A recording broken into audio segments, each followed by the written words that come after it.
Ƙasar Nijar ta gayyaci kamfanonin sufuri bayan hatsarin bas da ya kashe mutum 22. Kamar yadda rahoto ya gabata mutane 22 ne suka mutu yayin da hatsarin bas ya faru a ƙasar ta jamhuriyar Nijar. Shi yasa gwamnatin ta Nijar ta gayyato waɗannan kamfanonin na sufuri domin jin ba'asi akan wannan al'amari.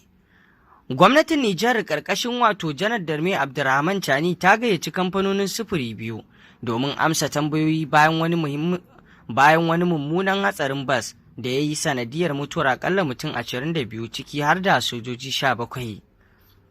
Ma'aikatar sufurin ƙasar ta ce motocin kamfanonin STM da Sonitrab su ne suka yi karo da juna gab da ƙauyen Rezi a yankin Maduwa. Motar kamfanin Sonitrab na ɗauke da sojojin da ke dawowa daga horaswa. Baya ga mutum 22 da suka rasu, mutum 37 sun kuma jikkata. Hukumomi sun ce sun fara bincike kan musabbabin hatsarin, tare da ɗaukar matakan hana irin wannan hatsari a nan gaba.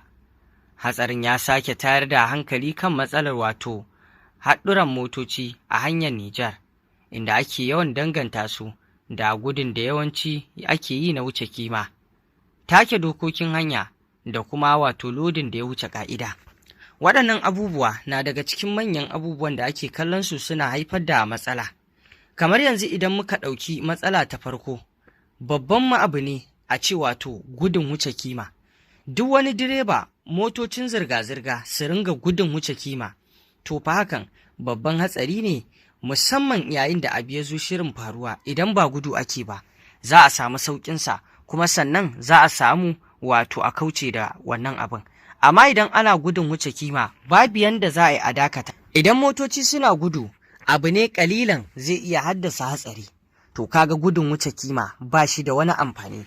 Shi ya sanya a kodayaushe ake jan hankalin direbobi su yi gudu daidai da yadda ya kamata, kar su yi gudun wuce kima, domin hakan babbar matsala ce. Gudun wuce kima babu yanda za a yi direba ya iya control, bi ma'ana ya iya shawo kan mota ko kuma abin da yake tukawa cikin sauƙi. Amma idan direba ba gudu yake na wuce kima ba, to zai iya samun shawo kan lamarin abin hawan da yake kai.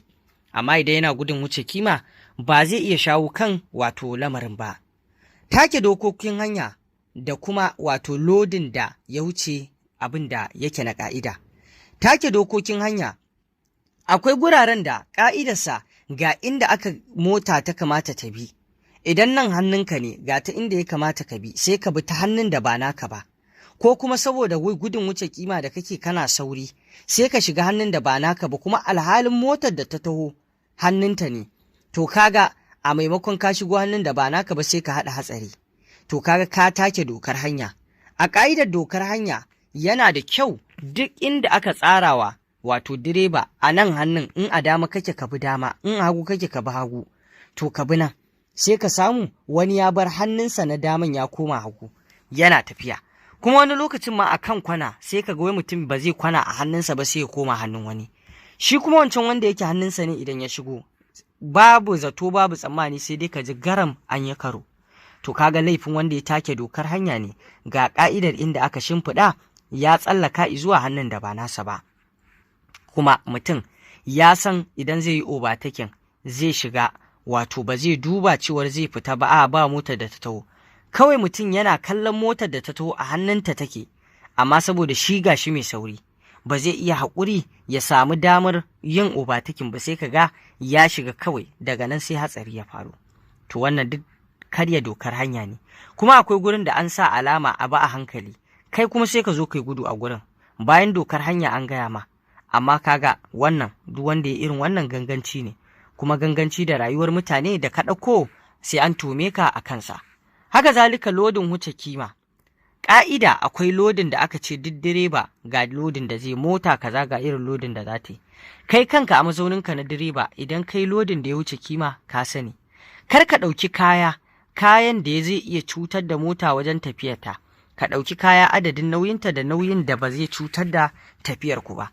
Amma a yanzu abin kaico sai ka ga wani lodin na wuce kima, mutane a mammatse ga kuma tilin kaya an ɗora mota. kai kanka idan ka kalli motar nan zaka iya cewa motar nan da mutum ce mai baki sai ta ce an zalunce ta saboda irin lodin da aka yi mata na huce ka'ida. To duk irin waɗannan ya kamata direbobi su ringa kiyayewa. Haka zalika ma akwai fita daga hayyaci, sai kaga direba zai tuki sai ya je ya sha abin da yake na ƙwaya ko na maye, kuma ya zo ya hau kan stiyarin mota ya ce zai tuka al'umma. To kaga wannan duk abin da ya faru, duk direban da ya je yo shaye-shaye ya zo ya rike kan mota ya salwantar da rayuwar al'umma, to fa tabbas sai Allah ya tuhume shi. Duk abin da mutum zai yi ana so ya yi shi a cikin hayyacinsa. To mutum ya je ya sha ƙwaya ya hau mota, ta yaya zai yi abin da ya kamata? Alhalin duk wanda yake a buge ba a cikin hayyacinsa ba yana iya ganin abin da ba shi ba ya ɗorar da shi, ko kuma abubuwa su ringa rabe masa gida biyu, ko kuma ma hayyacinsa ya tafi wani tunanin na daban ya mamanta akan tuki yake. To kaga hatsari zai iya faruwa. Duk waɗannan abubuwa dalilai ne da suke janyo hatsari, wanda ko a kwanakin baya za a iya ganin yadda hukumomi a wato ƙasar jamhuriyar Nijar ɗin masu kula da sha da fatocin miyagun ƙwayoyi Okritis suka ringa bi, wato suna duba direbobi suna tantance waɗanda suke shan ƙwaya da wanda ba sa sha. Me dalili? Saboda a gano duk wani wanda yake shan ƙwaya domin a dakatar da shi, a ɗauki mataki a kansa wajen hawa mota da yake yi. Ta yaya za a yi a ce direba ya ringa shan abin da zai bugar da shi ya fitar da shi daga hankalinsa? To kaga rayukan mutane suna cikin haɗari. Shi yasa a wancan lokacin Okritis, lokacin da ta yi wannan, ta kama mutane da dama a cikin direbobin ƙasar Nijar waɗanda suke fama suna wato shan miyagun ƙwayoyi kuma su je su hau mota su tuki. To kaga dole a ringa samun hatsari, a ringa samun abubuwan da yake na ƙarar da rayuwar mutane da wa kuma cutar da su da jikkata su, kuma silar wato abu na dalilin direba. Kaga wannan mataki ne da ya kamata dama gwamnatin ƙasar Nijar ta zuba ido a kansa, musamman ma wannan abu da ya faru a kwanan nan na mutane 22 da suka mutu silar wannan hatsari na bas.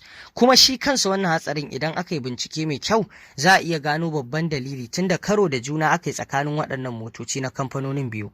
Kuma idan aka samu wancan kamfanin da laifi ko wannan kamfanin da laifi, ya kamata gwamnati ta ɗauki matakin da ya dace idan an gano kuskuren da wato direban da yake na wancan kamfanin ko na wannan kamfanin ya yi, domin ɗaukar matakin shi zai sanya waɗanda suke aikata irin waɗannan laifuffuka akan hanya da take dokokin hanyoyi da kuma saba ka'idar lodi ko kuma dai wani abu makamancin irin wannan, to zai sanya idan an ɗauki mataki waɗanda suke wato cikin aikin su ma su kula, su kuma gane cewar abubuwan da za su jawo masu matsala su ajiye su a gefe, musamman ma dai take dokar hanya, lodin da yake ba na ka'ida ba, gudun wuce sa'a da kuma shan kwaya yayin tuki. Wannan abubuwa ne manya-manya wanda suke haifar da matsatsalo.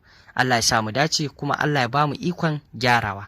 Masu saurare me za ku ce kan wannan hatsari da kuma